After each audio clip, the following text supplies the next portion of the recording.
दोस्तों जब आप लोग सर आइजैक न्यूटन का नाम सुनते हो तो आपके दिमाग में gravity, Apple, F=ma, Newton's law, ये सारी चीजें आती हैं। लेकिन न्यूटोनियन मैकेनिक्स एग्जैक्टली हमें क्या बताती है? न्यूटोनियन मैकेनिक्स ये कहती है कि प्रेजेंट आपके सामने है, फ्यूचर प्रिडिक्ट कर लो। यानी कि कोई बॉडी आपके पास है, इसका प्रेजेंट आपको दिख रहा है और आने वाला इसका फ्यूचर आप लोग प्रिडिक्ट कर लो। अब ये कैसे होगा? देखिए, न्यूटोनियन मैकेनिक्स बेसिकली दो पार्ट्स पे चलती है। पहला है काइनेमेटिक्स और दूसरा है डायनामिक्स। काइनेमेटिक्स वो होता है जो प्रेजेंट में उस ऑब्जेक्ट की कंप्लीट डिस्क्रिप्शन आपको दे, और डायनामिक्स उस ऑब्जेक्ट के मोशन के पीछे की वजह यानी कि रीजन हमें बताती है। तो इन दोनों टर्म्स को समझने के लिए हम लोगों ने एक नॉन लिविंग एंटिटी जो कि एक मैथमेटिकल पॉइंट है उससे लिया है, जो कि एक सिंपल वन डायमेंशन में मोशन कर रहा है बैक एंड फोर्थ। हमने इसे मैथमेटिकल पॉइंट इसलिए माना है ताकि अगर ये रोटेट भी करे तो हमें इसमें फर्क नहीं पता चले, क्योंकि फिलहाल हम लोग इस केस को बहुत सिंपल रख रहे हैं। अकॉर्डिंग टू काइनेमेटिक्स हमने इस पॉइंट को ओरिजिन मान लिया है और ओरिजिन से 5 मीटर की दूरी पर इसकी इनिशियल पोजीशन दिखाई गई है। अब चूंकि ये point back and fourth motion कर रहा है तो x वर्सेस t ग्राफ पे इसका मोशन कुछ इस तरीके से दिखाया जा सकता है। इनिशियल में 0 है, फिर 5 पे चला गया, फिर दोबारा 0 पे आ गया, यानी कि इसने आगे फोर्थ मोशन कर लिया है। फिर दोबारा ये 5 पे आता है, फिर दोबारा 0 पे आता है, यानी कि इसने बैक का मोशन कर लिया है। यानी कि कैलकुलस की लैंग्वेज में x is the function of time. इसी तरीके से x=t,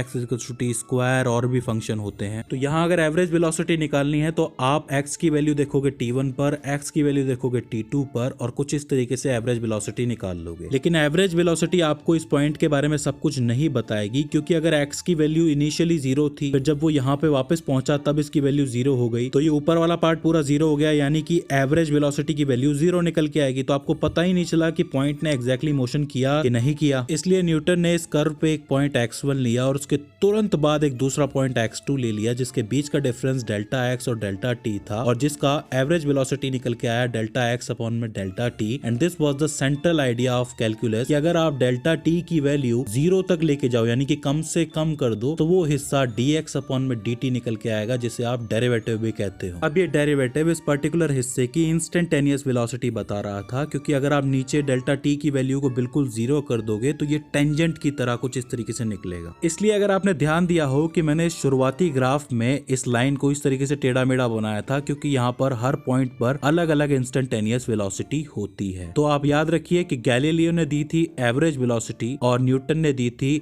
इंस्टेंटेनियस वेलोसिटी।